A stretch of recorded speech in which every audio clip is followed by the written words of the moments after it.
కృష్ణా జిల్లా గంజాయి ముఠాలకు అడ్డాగా మారింది. పాఠశాలకు వెళ్లాల్సిన వయసులో గంజాయి ఇతర మత్తు పదార్థాలకు విద్యార్థులు బానిసలవుతున్నారు. అభం శుభం తెలియని పసి మనసులకు కొందరు కేటుగాళ్లు చాక్లెట్లు ఇతర పదార్థాల ద్వారా గంజాయి అలవాటు చేస్తున్నారు. గతేడాది నవంబర్ నుంచి ఇప్పటి వరకు పోలీసులు జిల్లాలో 62 కేసులను నమోదు చేసి 261 మందిని అదుపులోకి తీసుకున్నారు. వారిలో 15 మంది మైనర్లు ఉండటం గమనార్హం.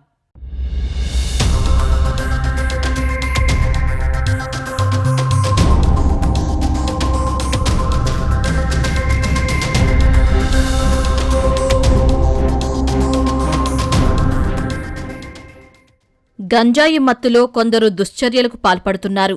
గంజాయి దుష్ప్రభావాలపై ప్రభుత్వాలు, స్వచ్ఛంద సంస్థలు ఎంతగా అవగాహన కల్పిస్తున్నా, చర్యలు తీసుకుంటున్నా జిల్లాలో గంజాయిని పూర్తిస్థాయిలో కట్టడి చేయలేకపోతున్నారు. మచిలీపట్నం, గుడివాడ, పెనమలూరు, గన్నవరం తదితర నియోజకవర్గాల్లో గంజాయి వినియోగం అధికమైంది. విద్యాసంస్థలు, పర్యాటక ప్రాంతాలు, పట్టణాల్లోని పలు ప్రాంతాల్లో యువకులు, బాలలు ఎక్కువగా గంజాయికి బానిసలవుతున్నారు.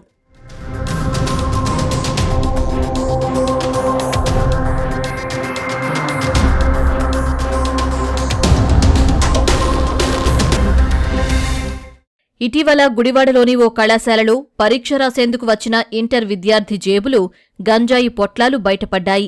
మందలించిన సిబ్బందితో ఆ విద్యార్థి గొడవకు దిగాడు. విషయం బయటపడితే విద్యాసంస్థ పేరు దెబ్బతింటుందని గుట్టుచప్పుడు కానివ్వలేదు. కొన్నాళ్ల కిందట మచిలీపట్నంలోని ఓ పాఠశాల విద్యార్థి బ్యాగులో గంజాయి పొట్లాన్ని ఉపాధ్యాయుడు గమనించాడు. తల్లిదండ్రులకు చెప్పగా వారు నిర్ఘాంతపోయారు.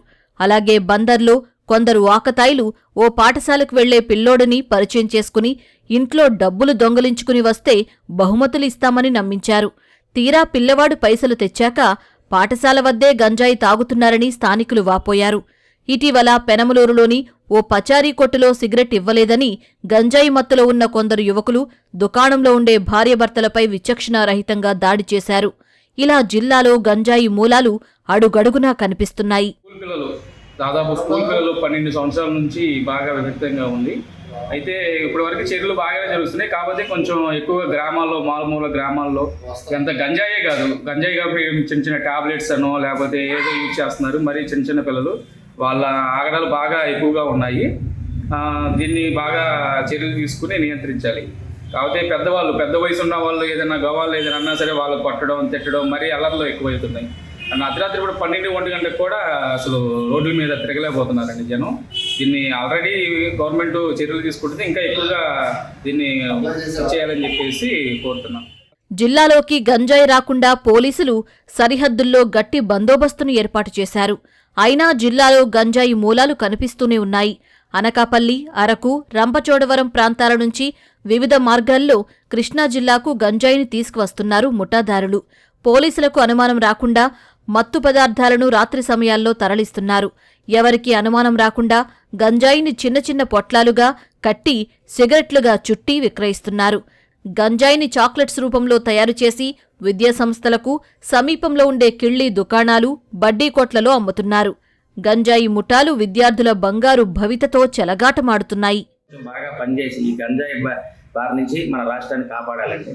ఈ పిల్లలు బాగా గంజాయికి అలవాటు పడి స్కూల్ పిల్లల కాడి నుంచి కాలేజీ పిల్లల వరకు బాగా వాళ్ళు ఆ మైస్కూల్లో ఏం చేస్తున్నారో వాళ్ళకే తెలియకుండా కొంత తల్లిదండ్రులను కూడా కొడతాం, అట్లాగే రోడ్డు మీద ఎవరన్నా వెళ్తుంటే వాళ్ళని కొడతాం, వాళ్ళ దగ్గర ఉంటే లాక్కోవటం, ఇలా అనేక రకాల దీనికి నేరాలకే పాల్పడటం కూడా జరుగుతుందండి. ఈ గంజాయి తీసుకుంటే దాని మీద వచ్చేటువంటి ఫలితాలు ఏంటి అనేటువంటిది మరి మెడికల్ డిపార్ట్మెంట్ వారి ద్వారా, అదేవిధంగా ఎలాంటి శిక్షలు ఉంటాయనేటువంటిది పోలీస్ డిపార్ట్మెంట్ వారి ద్వారా వాళ్ళకి తెలియజేసి అవేర్నెస్ కల్పిస్తే ఈ పిల్లలు కానీ మరి గ్రామస్తులు, ప్రజలు కానీ దీని నుంచి దూరంగా ఉంటారు. గంజాయిని విక్రయిస్తున్న 261 మందిని పోలీసులు అదుపులోకి తీసుకున్నారు. ఇందులో 15 మంది వరకు మైనర్లు ఉన్నారంటే జిల్లాలో గంజాయి వినియోగం ఏ మేరకు ఉందో అర్థం చేసుకోవచ్చు. ఇటీవల కాలంలో సుమారు 650 కేజీల వరకు గంజాయిని పోలీసులు స్వాధీనం చేసుకున్నారు. మత్తు పదార్థాలకు అలవాటు పడిన విద్యార్థులు చదువుకు దూరమవ్వడంతో పాటు నేరాల్లో ఇరుక్కుంటున్న సంఘటనలు కూడా వెలుగు చూస్తున్నాయి. చిన్న చిన్న పిల్లలు, 10వ తరగతి చదువు లోపు పిల్లలు, కాలేజీకి వెళ్ళే పిల్లలు అందరూ కూడా ఇప్పుడు వచ్చేటువంటి సినిమాలు సోషల్ మీడియా ఇలాంటి వాటి వలన ఇంకా ఎక్కువ అలవాటు పడుతున్నారు. ఇది ఎప్పుడైతే చిన్నపిల్లలు అలవాటు పడడం మొదలెడతారో అవి అనేక నష్టాలకి భవిష్యత్తులో దారితీయటం జరుగుతుంది. జిల్లాలో 6 జాతీయ రహదారులు ఉన్నాయి. ఆయా రహదారులపై హైవే మొబైల్స్ను ఏర్పాటు చేశారు. అలాగే కృత్తివెన్ను, పులిగడ్డ, అత్కూరు ప్రాంతాల్లో చెక్పోస్టులను ఏర్పాటు చేసి నిరంతరం వాహన తనిఖీలు చేస్తున్నారు.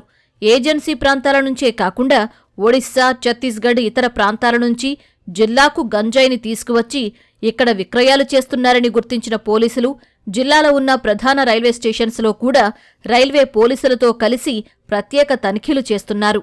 గంజాయికి బానిసలైన వారికి ఆ మత్తు నుంచి బయటపడేసేందుకు జిల్లాలో రీహాబిలిటేషన్ సెంటర్స్ను ఏర్పాటు చేశారు.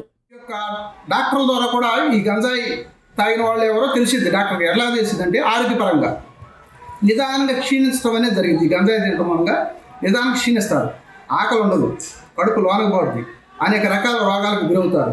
కాబట్టి ఇది డాక్టర్లు ఈ గంజాయి తాగే వాళ్ళ ద్వారా కూడా ఎట్లా కొట్టో తెలిసింది.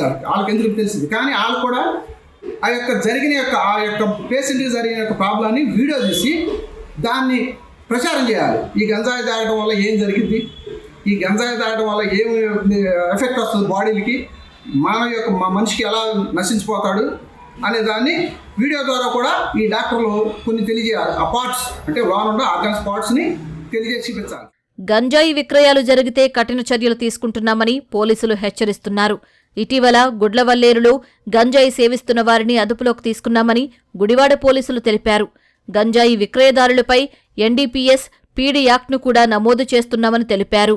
చిన్న ఇన్ఫర్మేషన్ వచ్చినా సరే వెంటనే లోకల్ పోలీస్ స్టేషన్ 112 కాల్కి కానీ లేకపోతే టోల్ ఫ్రీ నెంబర్ 1972 కానీ మీరు కాల్ చేస్తే మాకు వెంటనే సమాచారం అంది మేము అక్కడికి వెళ్ళి పట్టుకోవడం జరుగుతుంది.